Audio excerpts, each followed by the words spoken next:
Et nous arrivons au moment de la prédication de la parole de Dieu. Nous allons nous lever pour la lecture de la parole de Dieu.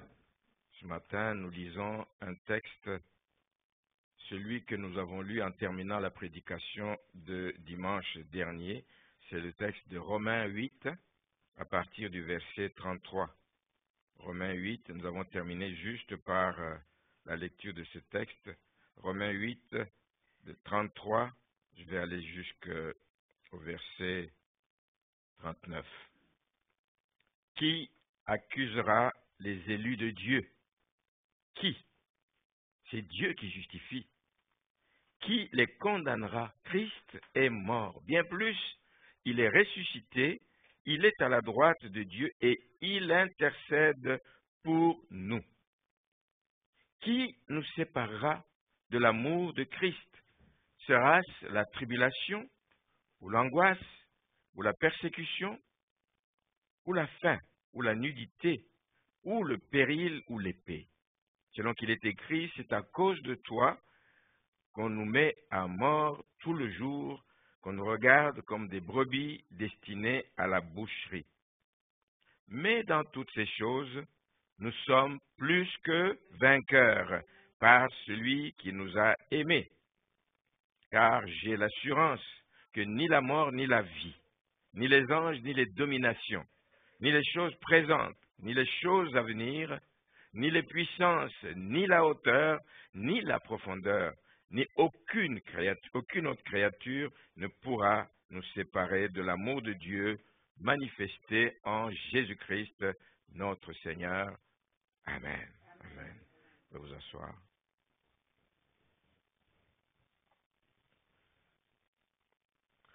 Alors, le titre du message ce matin, c'est « Ne méprisons pas les avertissements ». Est-ce qu'il y a quelqu'un qui aime les avertissements ici? On n'aime pas? C'est bon les avertissements. Parce qu'il n'y avait pas d'avertissement sur la route, on aurait des problèmes. Hein? Si on ne vous disait pas « Attention, stop, ça va passer au rouge, etc. » Attention. Ou si on ne vous dit pas que faites attention quand vous vous engagez sur l'autoroute, vous entrez dans la principale. Nous avons besoin d'avertissements. Mais ne méprisons pas les avertissements. Nous venons de lire le verset 39 avec lequel on termine ce texte qui dit que rien ne pourra nous séparer de l'amour de Dieu manifesté en Jésus-Christ. Rien. Rien ne pourra. Dieu nous a aimés alors que nous ne valions pas la peine d'être aimés, mais il nous a aimés pareil et lui, il nous aimera toujours. Amen. Et cette affirmation nous concerne. Nous, principalement, nous les élus, nous qu'il a choisis, nous qu'il a mis à part, des gens qu'il a mis à part. Il nous connaît, il nous a mis à part et il sait ce qu'il attend de nous. Il le sait. Mais il y a des versets comme celui-ci dans la Bible que les chrétiens aiment mémoriser, ce qui est bien. Il y a des versets comme ça que les chrétiens aiment brandir. Ils veulent brandir sans vraiment mesurer l'impact ou plutôt les implications d'un tel verset. C'est-à-dire, rien ne pourra nous séparer de l'amour manifesté en Jésus-Christ. Rien. Tu peux t'arrêter juste là, tu dis, ok, je crois à ça et puis c'est fini et la vie continue, la vie est belle. Mais il faut mesurer les implications de cela. Hein, nous avons tendance à avoir une tendance triomphaliste là.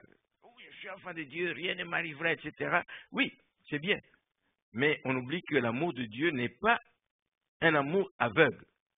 Dieu n'a pas dit, je vous aime, puis je ferme les yeux par la suite pour tout ce que vous allez faire. Je ferme les yeux, je ne vous vois pas, je ne veux rien savoir. Non, non, non, non.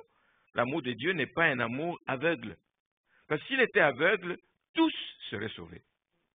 Tous seraient sauvés. Mais Dieu tient compte de la vie que nous menons. Dieu tient compte du comportement de ses élus. S'il nous a élus, il nous a dit aussi comment il attendait de nous que nous nous comportions. Hein? Il tient compte du comportement des élus. Il tient compte de notre fidélité par rapport à ce qu'il nous commande de faire. Il tient compte de notre engagement. Quand nous avons pris un engagement, est-ce que nous l'obéissons? Est-ce que nous le respectons? Est-ce que nous allons jusqu'au bout de la mission? Dieu tient compte de notre comportement. Il nous aime.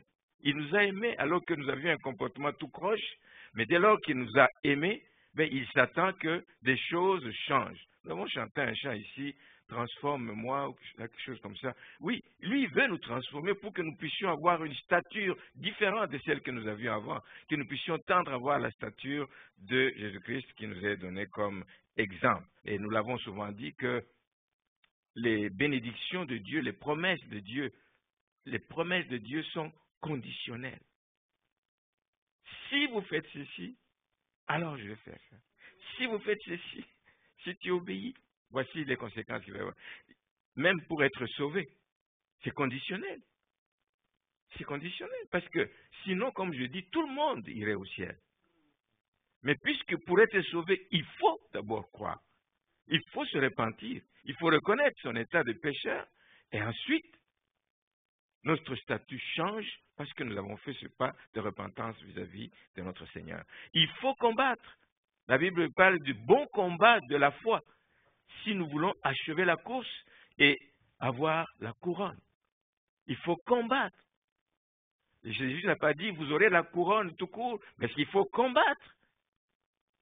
Combattre le bon combat de la foi. Et il faut achever la course.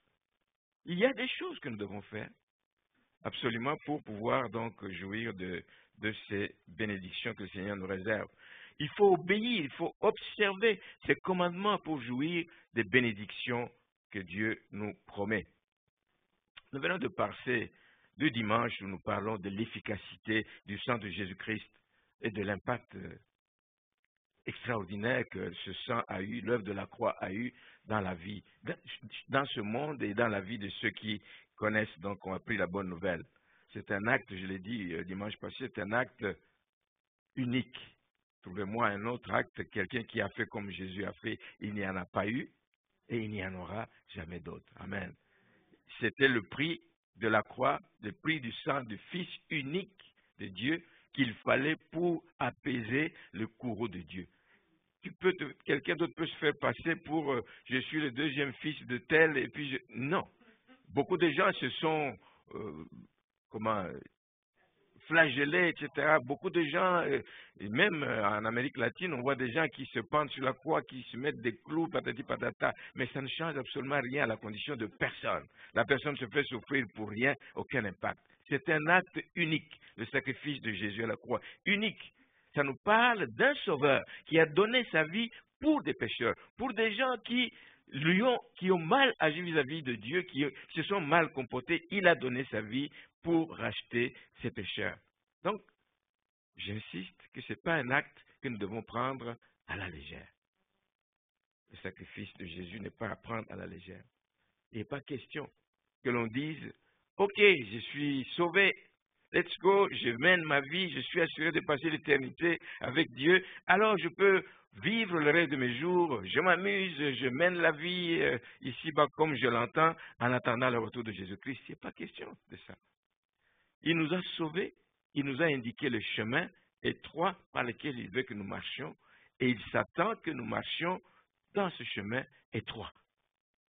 Et marchons-y, bien-aimés, jusqu'au bout. Il ne s'agit pas juste de dire j'ai été sauvé, etc. Mais n'oublions pas que nous sommes, à cause de ce salut que nous avons en Jésus-Christ, nous avons une grande responsabilité. Lui nous a pris pour être ses témoins. Un témoin a une responsabilité. Amen. Si tu acceptes d'être témoin, écoute, je m'attends à ce que tu ailles dire les vraies choses. Amen. Tu ne vas pas aller me trahir, tu ne vas pas aller faire des choses contraires à ce que j'attends de toi. Tu vas faire ce que j'attends de toi pour que la cause que je défends puisse être bien entendue. Mais beaucoup d'enfants de Dieu aiment proclamer haut et fort que nous sommes sous la grâce. C'est vrai. Nous sommes sous la grâce, mais ça ne s'arrête pas là. Amen. Oui, c'est vrai que nous ne sommes pas sous la loi. Nous sommes sous la grâce. C'est tout à fait vrai. Mais je voudrais vous inviter, bien-aimés, à ne pas prendre cette grâce de Dieu en vain. Il ne faut pas la prendre en vain. La grâce de Dieu n'est pas venue pour que les commandements de Dieu soient mis de côté. La grâce de Dieu n'est pas venue pour minimiser les commandements de Dieu. Jésus lui-même, quand il est venu, il dit « Je ne suis pas venu abolir la loi, je suis venu la confirmer, l'accomplir. Nous ne devons pas minimiser les commandements de Dieu. Au contraire, la Bible nous dit qu'avec la nouvelle alliance, c'est à l'époque de Jérémie, déjà dans Jérémie 31, verset 33, qu'avec la nouvelle alliance, Dieu va écrire sa loi dans nos cœurs. Pas sur des pierres, mais dans nos cœurs. Là où tu es, là où tu marches, la loi de Dieu est inscrite dans ton cœur pour que tu puisses... Tu ne peux pas dire, j'ai oublié ce qui était à la page. Non, c'est dans ton cœur, c'est inscrit dans ton cœur. Le jour, la nuit que tu voyages, que tu ailles aux confins de la terre, la loi de Dieu est inscrite dans nos cœurs. Tu ne peux pas prétendre ignorer les attentes de Dieu dans ta vie. Tu ne peux pas. Tu ne peux pas. En plus, nous avons le Saint-Esprit. Même quand tu peux faire semblant, dire, oh mon cœur, non. Saint-Esprit est en toi également. Il te rappelle les choses et il t'avertit. Souviens-toi qu'il est écrit. Souviens-toi que. Nous ne pouvons pas nous débiner face à tout ça. C'est inscrit en nous et son esprit nous le rappelle continuellement. Ne prenons pas la grâce de Dieu en vain, parce que la grâce de Dieu n'est pas là non plus, bien-aimés, pour que Dieu ferme les yeux sur nos égarements. Puisque nous avons été lavés une fois pour toutes, donc tout ce que je vais faire comme péché n'a pas d'importance. Non, Dieu ne ferme pas les yeux à nos égarements. Il voit quand nous péchons. Amen. Mais il s'attend que quand nous péchons, nous puissions nous repentir. Quand on tombe, on se relève. Tu ne peux pas rester, tu dis, le Seigneur m'a déjà sauvé, donc il va tout s'occuper. Non. Il y a quelque chose que tu as à faire. Là encore, Dieu dit, toujours dans Jérémie, cette fois-ci 32, 40, qu'il mettra la crainte de Dieu dans nos cœurs. Ce n'est pas seulement la loi, mais il mettra la crainte de Dieu. La crainte de Dieu, c'est le commencement de la sagesse. Tu ne peux pas bien te comporter si tu n'as pas la crainte de Dieu. Amen. Donc, la crainte de Dieu, c'est inscrite dans nos cœurs afin que nous ne nous éloignions pas de Dieu. La grâce, oui, mais il y a un chemin à suivre. La grâce, oui, mais il y a des choses à éviter. La grâce, oui, mais il faut écouter les avertissements que le Seigneur nous donne, par sa parole, par le Saint-Esprit, par les prédications, etc., etc. Nous devons écouter, nous devons avoir la crainte de Dieu. Être sous la grâce, mon frère et ma sœur, ne signifie pas qu'on peut se permettre de mener une vie semblable à celle des gens du monde. Nous avons été mis à part. Je les laisse dans ce monde, mais ils ne sont pas de ce monde. Si nous ne sommes pas de ce monde, nous ne devons pas vivre comme les gens de ce monde. Il y a une ligne de conduite que le Seigneur nous a donnée, comme ses élus, comme ses témoins, comme ses ambassadeurs. Il y a une ligne de conduite que nous devons suivre. Nous avons été mis à part, en plus, pour être un exemple. Il dit, soyez la lumière du monde. C'est pour ça qu'il nous a gardés dans ce monde, pour que nous puissions briller, que nous soyons la lumière du monde. Donc, nous soyons un exemple, que nous soyons des témoins de Christ, des témoins efficaces dans un monde perdu. Et c'est pour ça qu'on trouve dans la Bible beaucoup d'avertissements. Alors, malheur à celui qui n'aime pas les avertissements. Je comprends peut-être pourquoi les gens n'aiment pas lire la Bible, parce que je n'aime pas qu'on me dise quoi faire. La Bible te dit quoi faire. Amen. La Bible te dit quoi faire. On trouve dans la Bible beaucoup d'avertissements et qui sont adressés aux chrétiens. Quand vous lisez parfois des choses, vous dites, mais attends, est-ce qu'il s'adresse aux chrétiens ou il s'adresse aux païens? Non, il y a beaucoup d'avertissements adressés aux chrétiens, quelques-uns. De l'apôtre Paul, champion de la croix. L'apôtre Paul s'adresse aux Philippiens, par exemple, au chapitre 1er, il dit ceci, au verset 27, il dit « Conduisez-vous d'une manière digne de l'évangile de Christ. » Conduisez-vous d'une manière digne de l'évangile de Christ, c'est-à-dire quoi? Comme des bons citoyens du royaume des cieux. Pas comme des gens du monde. Conduisez-vous d'une manière digne des citoyens du ciel, afin que, soit que je vienne, lui, il n'est pas là, il n'est pas avec les Philippiens, il est en prison. Il dit, soit que je vienne ou soit que je reste absent, que j'entende dire de vous que vous demeurez ferme dans un même esprit, combattant d'une même âme pour la foi de l'Évangile. Oui, c'est bien d'avoir la foi, mais la foi à elle seule ne suffit pas. mais si elle n'est pas accompagnée d'actions qui reflètent cette foi que nous avons dans notre mode de vie. Pour qu'on nous appelle chrétiens, la première fois, ça a été à Antioche. Oui, ils avaient foi en Jésus-Christ, ils le confessaient, mais les gens ne les ont pas appelés chrétiens à ce moment-là. Ils les ont appelés chrétiens quand ils ont vu que ce qu'ils disaient, ce qui ressemblait à ce que Jésus disait, ils marchent comme Jésus, ils sont chrétiens, ils sont de Christ.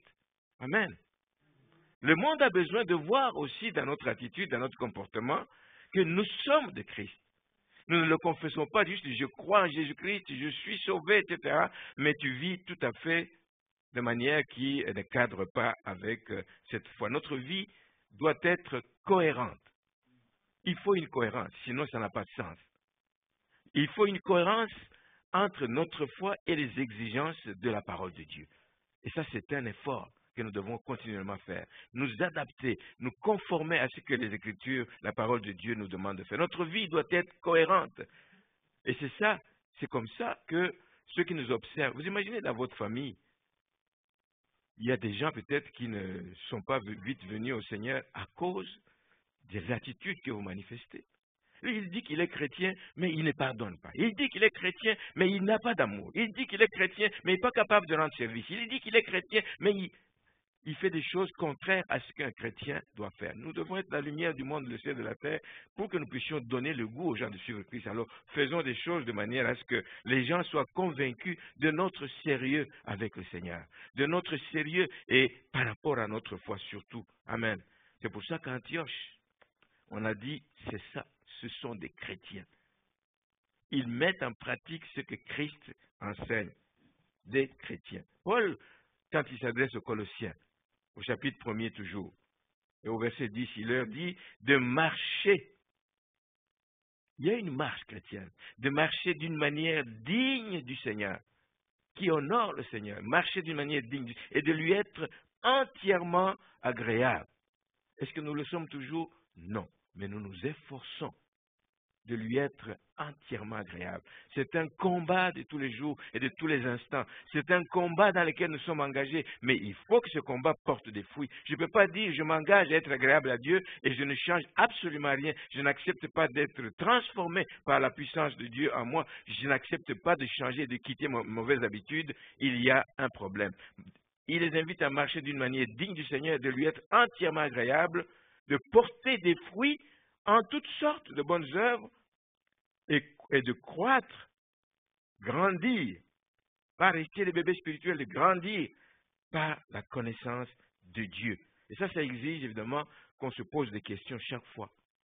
Le geste que je pose, est-ce que réellement il glorifie le Seigneur? Vous savez, même si vous l'avez déjà posé, que vous vous en rendez compte après, vous demandez pardon à Dieu. Amen. Parce que vous réalisez que oui, là je n'ai pas plus à mon Dieu. Lorsque je sors des paroles dans ma bouche, lorsque je prends une attitude, j'affiche une certaine attitude, est-ce qu'elle est agréable à Dieu? Aux yeux des païens, ou même aux yeux d'autres frères, est-ce que ça glorifie vraiment Dieu, ce que je suis en train de faire? Si on prenait la peine de nous poser ces questions, beaucoup de choses changeraient. Nous éviterions beaucoup de choses dans notre vie. C'est clair, je l'ai dit tout à l'heure.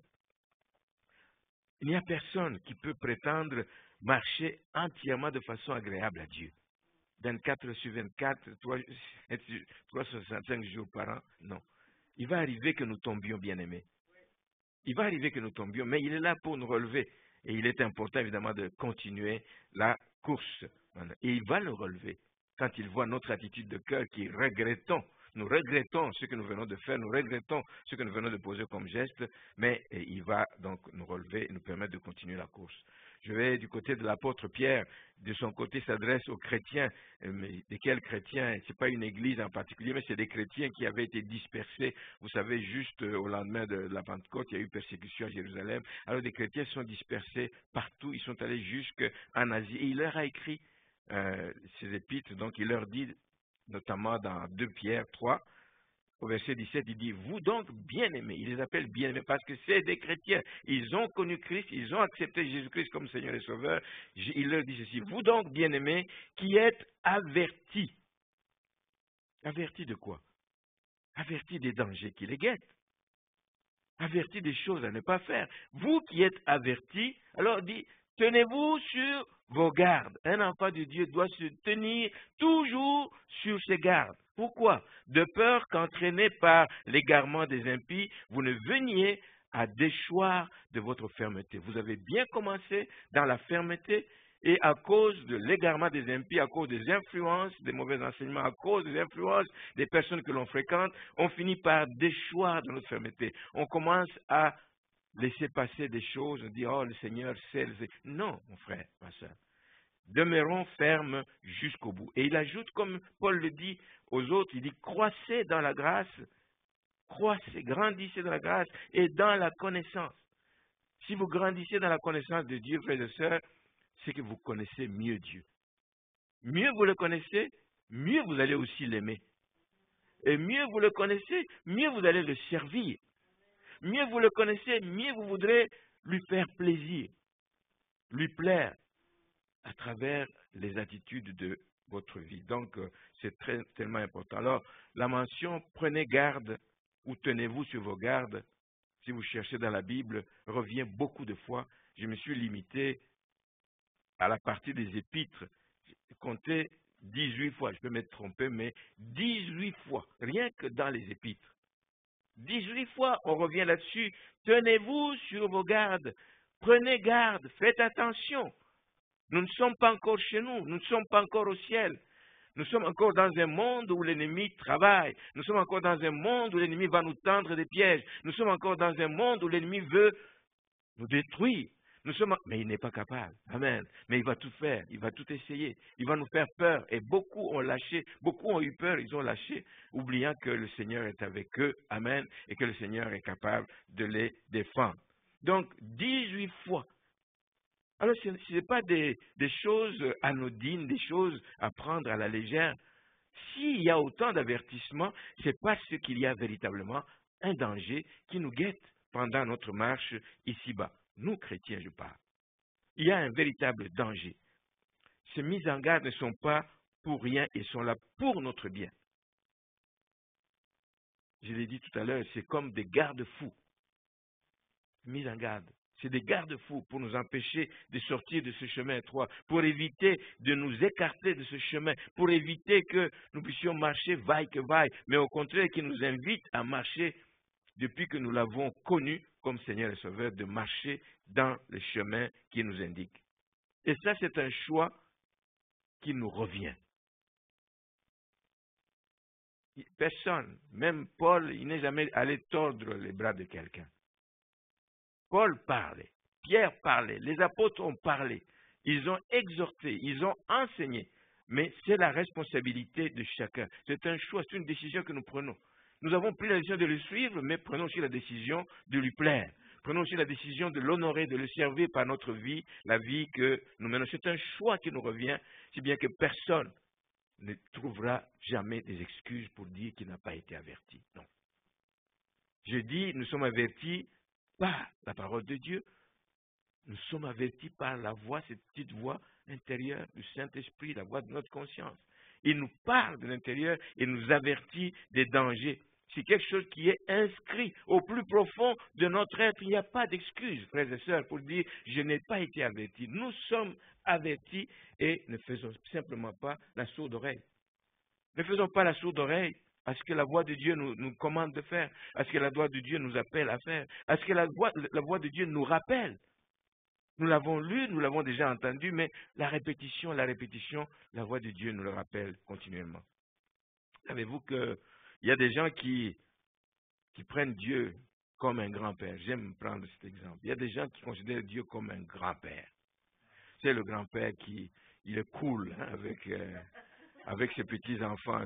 Lui, prenez les bonbons, mangez les bonbons. Quand il revient à la maison, les parents trouvent que les dents sont complètement fichues. Ils disent, il a été chez son grand-père. Il y a des gens qui prennent Dieu comme un grand-père permissif, incapable de sanctionner. Dieu n'est pas comme ça. Dieu n'est pas comme ça. Il y a des gens qui s'imaginent cela parce qu'ils se disent, oui, mais je vois des gens qui se sont détournés des voies de Dieu, mais qui vivent toutes croches, etc. Mais il n'y a aucune sanction. Ce n'est pas parce qu'il n'y a pas de sanction immédiate que Dieu agrée, que Dieu est d'accord, que Dieu accepte que le péché continue à être commis comme ça, que le péché abonde. Dieu n'est pas un grand-père. Amen. Dieu est notre Père. Alléluia. Amen. Et un bon père sait comment corriger son enfant. Il sait comment le redresser. Il lui donne des avertissements. Il le ramène sur le chemin. Il va utiliser toutes sortes de moyens pour que l'enfant finisse par comprendre. Et Dieu a aussi ses moyens. Alors, ne croyez pas que Dieu est un grand-père, c'est un mensonge, tout simplement. L'ennemi peut vous mentir comme ça et vous distraire de l'essentiel que le Seigneur attend de vous.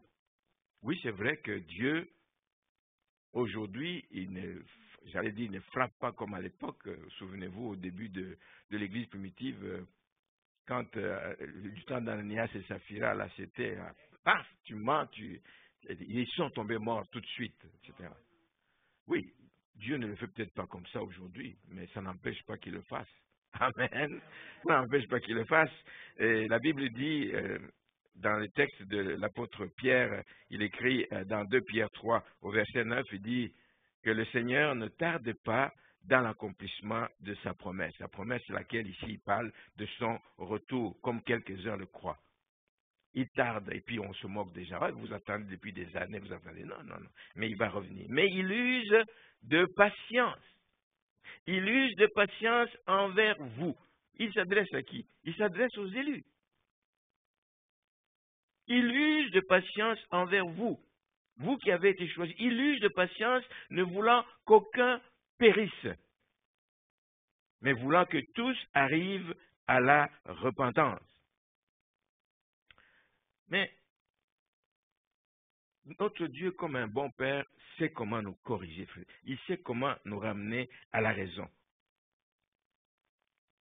Ce n'est pas nécessaire qu'il puisse te laisser tomber, tu meurs sur le champ là, pour que les gens comprennent, mais à travers toutes sortes de moyens, des épreuves par lesquelles nous passons, etc., Dieu peut se servir des situations comme ça pour ramener. Il aime tellement, il voit qu'il est en train de se perdre, il permet qu'une épreuve arrive dans la vie de cette personne pour que cette personne le cherche, pour que cette personne revienne vers son Père. Dieu a toutes sortes de moyens, mais il veut que personne ne se perde, que tous arrivent donc à la repentance. Ainsi donc, si Dieu use de patience, c'est parce qu'il poursuit un but. Il poursuit un but, comme Pierre l'évoque dans le texte que nous avons lu au chapitre 3, le verset 14, il dit, c'est pour que nous nous appliquions. S'appliquer à quelque chose. C'est pour que nous nous appliquions à être trouvés par lui sans tâche et irrépréhensibles dans la paix. Voici pourquoi il tarde à revenir. Il nous laisse encore le temps. Amen. D'affiner de notre mode de vie, de nous corriger. Alors ne remettez pas à demain ce que vous pouvez faire aujourd'hui. Amen. Vous ne savez pas quand il revient. Vous ne savez pas quand il revient. Au verset 17 de ce même texte, il dit, c'est aussi pour nous éviter d'être entraînés par l'égarement des impies et de déchoir de notre fermeté. Il ne veut pas que cela arrive. Voilà pourquoi il use de patience. Ce n'est pas quelque chose de nouveau, c'est déjà arrivé. La Bible nous donne des expériences. Des gens qui ont reçu l'évangile, les Galates, qui ont reçu l'évangile prêché par Paul. Il a annoncé l'évangile de Jésus-Christ. Les gens ont cru à l'évangile de Jésus-Christ. Mais à cause des enseignements, des faux docteurs qui sont venus, ils se sont détournés des voies. Ils ont écouté tout ce qui passait, ils se sont détournés des voies de Dieu. C'est arrivé aux Corinthiens aussi. Qu'est-ce qui vous a détourné? Qu'est-ce qui vous a pris? Qu'est-ce qui vous a ensorcelé pour que vous puissiez croire à un autre évangile que celui que je vous ai prêché? Ça peut arriver. Alors ici, il dit, il veut que nous soyons, nous éviter d'être entraînés par l'égarement des impies et de déchoir de notre fermeté. Notre fermeté, c'est de demeurer dans cette parole. Pas un autre livre. Pas une autre doctrine. Au 21e siècle, on dit, et il y a une nouvelle doctrine. Ça, c'est dépassé. La technologie a évolué, il y a une nouvelle... Non, bien aimé, ça reste pareil. Amen. Nous nous accrochons fermement à ces enseignements. Au verset 18 de l'épître de Pierre, il dit ceci, c'est pour que nous croissions. Il est patient parce qu'il veut nous voir grandir. Il veut que nous soyons exposés à l'enseignement de la parole de Dieu, que nous quittions l'évangile de lait, l'évangile pour les enfants, mais que nous puissions manger de la nourriture solide qui est réservée aux personnes matures. Il veut que nous croissions, que nous grandissions dans la grâce et dans la connaissance de notre Seigneur Jésus-Christ et Sauveur. Alors une vie qui plaît à Dieu, c'est une vie qui porte des fruits. Voici une vie qui plaît à Dieu, des fruits qui réjouissent son cœur. Amen. Une vie qui porte des fruits. Alors ma prière ce matin est que vous puissiez réellement mener une vie qui porte des fruits et que le Seigneur s'en réjouisse et que le Seigneur puisse dire, hein, de son trône là-haut, il puisse dire ah, j'ai un enfant dans telle église là, franchement là, je suis béni. Amen. Amen. Cherchez à mener une vie qui réjouisse, qui porte des fruits qui réjouissent. Plus concrètement, qu'est-ce que Dieu veut faire en usant de patience pour nous? Il veut que même les chrétiens que nous appelons rétrogrades, parfois quand nous disons des chrétiens rétrogrades, c'est comme si nous les avons déjà condamnés, bien-aimés. C'est comme s'il n'y a plus rien à faire avec ces gens-là.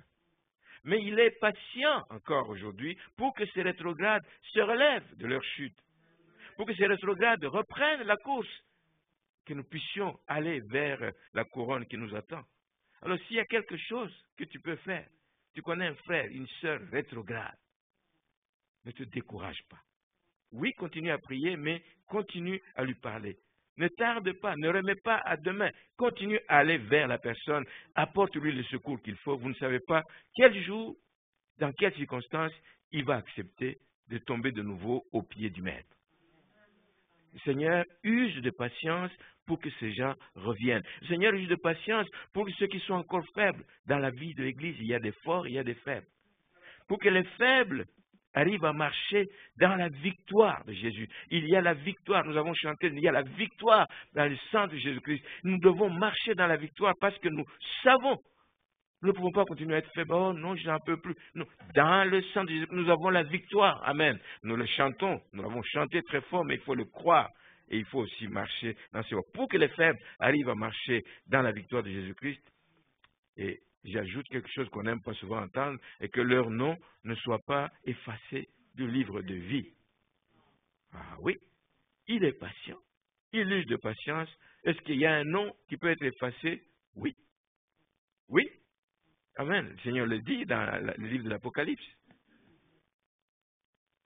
Ce n'est pas le sujet ce matin. Dieu use de patience pour que les élus se comportent dans ce monde comme des citoyens à part entière du royaume des cieux. Pas un pied dedans, pas un pied dehors. Un citoyen à part entière, c'est quelqu'un qui est libéré, bien-aimé, des passions de la chair. Libéré des passions de la chair. Je ne peux plus être dicté par ma chair. Amen.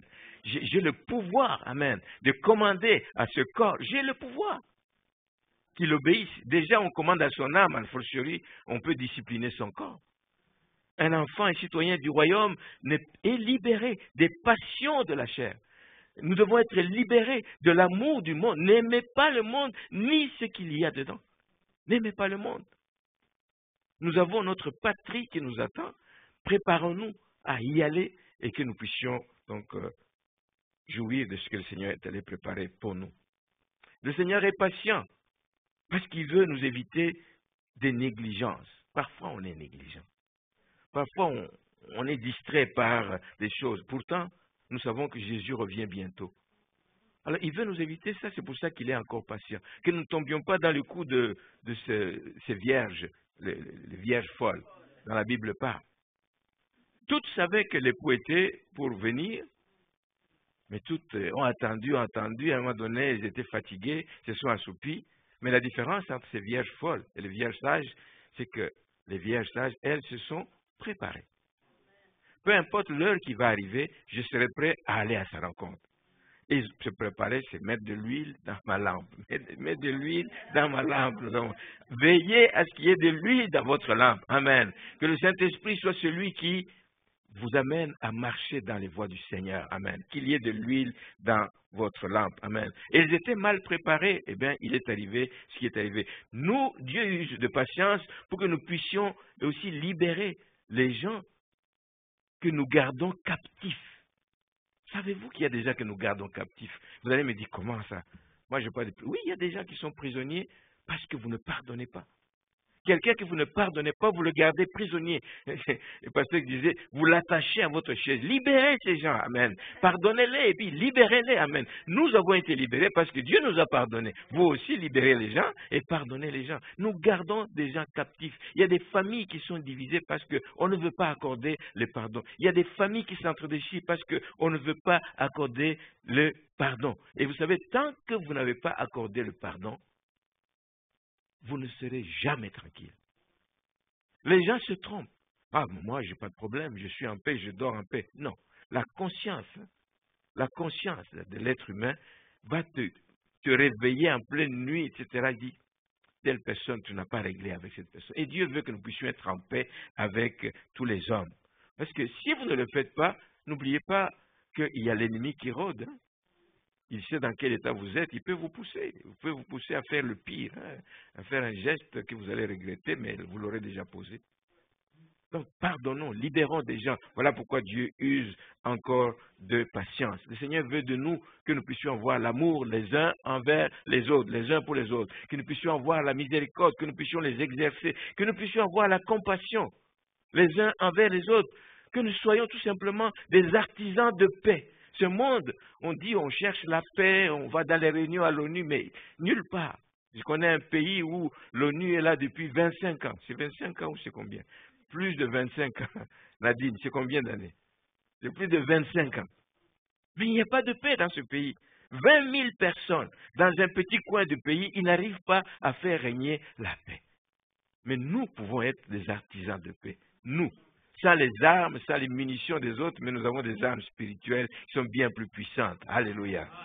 Puissions-nous être des agents de paix, des artisans de paix autour de nous. Amen. Voilà pourquoi, et je tends vers la fin, voilà pourquoi nous devons veiller, bien-aimés. Nous devons veiller sur notre marche. L'année ici, c'est une année où nous devons nous examiner nous-mêmes et nous examiner continuellement. Parce qu'il n'y a personne qui peut dire qu'il est à l'abri des risques et des dangers. Et c'est là d'autant plus que nous nous approchons de la fin des temps. Nous savons que nous attendons le retour de Jésus-Christ, mais il y a notre ennemi qui le sait aussi. Vous pensez que lui aussi, il redouble d'efforts pour en faire arrêter plusieurs, pour faire tomber plusieurs. Il redouble d'efforts. Donc nous devons veiller sur notre marche et nous examiner continuellement parce que personne n'est à l'abri. Voilà pourquoi l'Église, notre Église et les églises du Seigneur, nous investissons dans la vie des membres. Nous investissons en quoi?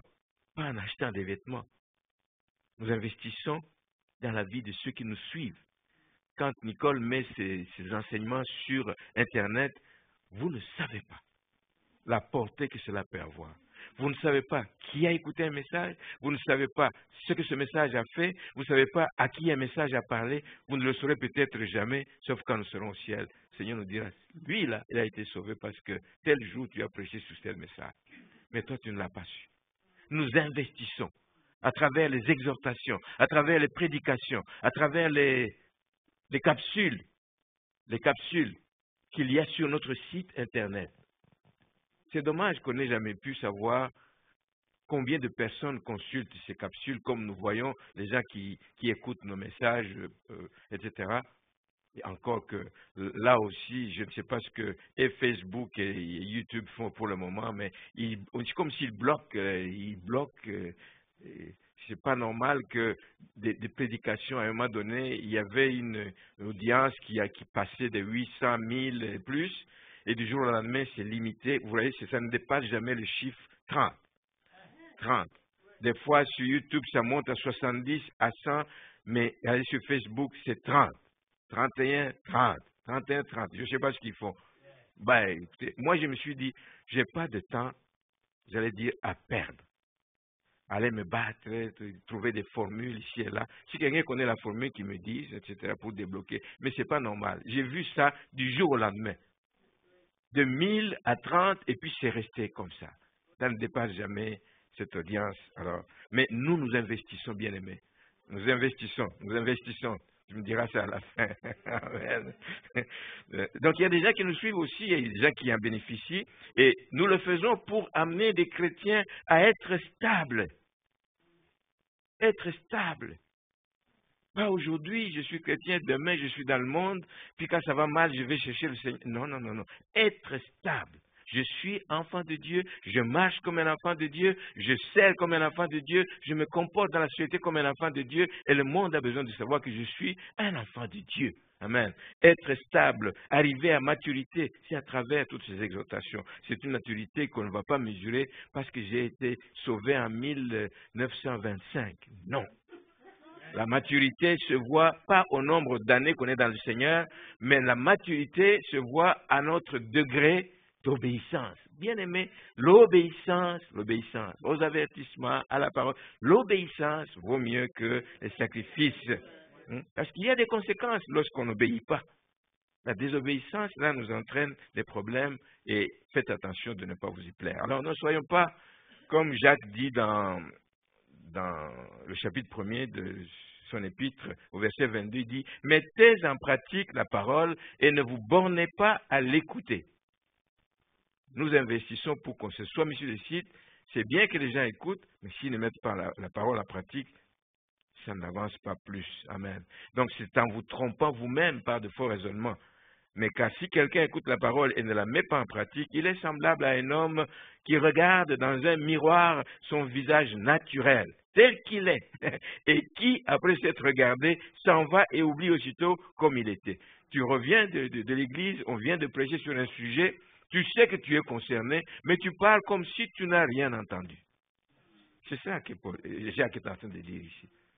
Alors si tu es comme ça, il est évident qu'il n'y a pas grand fruit qu'on peut attendre de toi si tu te comportes comme ça. Mais celui qui aura plongé les regards dans la loi parfaite, la loi de la liberté, et qui aura persévéré, n'étant pas un auditeur oublieux, mais se mettant à l'œuvre, celui-là sera heureux dans son activité. Amen. Donc le bonheur, quelque part, dépend de nous. Si tu veux être heureux, mets en pratique ce que la parole de Dieu te dit, et tu vas être heureux. Persévère. C'est un combat. Persévère, parce que celui qui ne persévère pas court le risque de rentrer dans son ancienne vie. C'est ça qui risque. Il court le risque de rentrer dans son ancienne vie de péché et même de vivre des conséquences douloureuses. Souvenez-vous, Jésus, chaque fois qu'il est intervenu dans la vie des gens, il leur a dit quoi faire. 2 exemples. Quand Jésus a croisé cet homme qui, pendant 38 ans, était toujours alité au bord de la piscine de Bethesda. Il a dit, lève-toi, que veux-tu être guéri, etc. Lève-toi, prends ton lit et va-t'en. Et puis il le retrouve plus tard dans le temple et il lui a dit ceci, ne pêche plus de peur qu'il ne t'arrive quelque chose de pire. Et oui, il y a un passage de la parole de Dieu qui nous montre que quand quelqu'un a été délivré d'un démon et qu'il permet à nouveau ce démon de revenir, ils vont revenir multipliés par 7. Il veut venir pour prendre réellement possession. Donc c'est ça. Ne pêche plus de peur qu'il ne t'arrive quelque chose de pire. Quand tu as écouté la parole de Dieu, quand tu as vu la grâce de Dieu dans ta vie, ne pêche plus. On retrouve les mêmes propos. Quand Jésus parle à cette femme que l'on voulait lapider, qu'on a trouvé en flagrant délit d'adultère. Quand il est venu en courant chez Jésus, vous savez comment ça s'est passé. Jésus a dit, mais que celui qui n'a pas péché, tous ces gens qui étaient là, celui qui n'a pas péché, lui jette la première pierre. Tout le monde s'est sauvé en douce pendant que Jésus continuait tout le monde. Alors Jésus dit à la femme, il dit, mais moi non plus, je ne te condamne pas. Mais, va et ne pêche plus. C'est ça la vie chrétienne. Le Seigneur te fait grâce. Ne pêche plus, ne reviens pas dans la boue dans laquelle tu étais. Ne reviens pas dans les mêmes péchés en disant, oh, il use de grâce, il use de bonheur, il use de patience envers moi. Non, non, mais il y a un jour où il viendra, s'il te trouve dans la boue, mais tu vas rester dans la boue. Alléluia. Gloire au Seigneur. Alors ne méprisons pas les avertissements. Ne méprisons pas les avertissements. Tenons-nous à ce que la parole de Dieu nous dit lorsqu'elle nous reprend sur tel ou tel aspect de notre vie. Tenons-nous-y, et si nous voulons recevoir la couronne qui nous attend, qui nous a été préparée au ciel, il y a une couronne. Il y a une couronne. Et si nous voulons la recevoir, notre avenir se joue dès maintenant. Aujourd'hui, pas demain, aujourd'hui, parce que tu n'es pas maître de demain. Amen. Alors il se décide donc en fonction de ta marche avec le Seigneur, et soyons donc sur nos gardes, et faisons attention parce que ça, c'est une responsabilité qui nous revient à nous. Amen. Soyez bénis et que le Seigneur continue à vous parler, bien-aimés.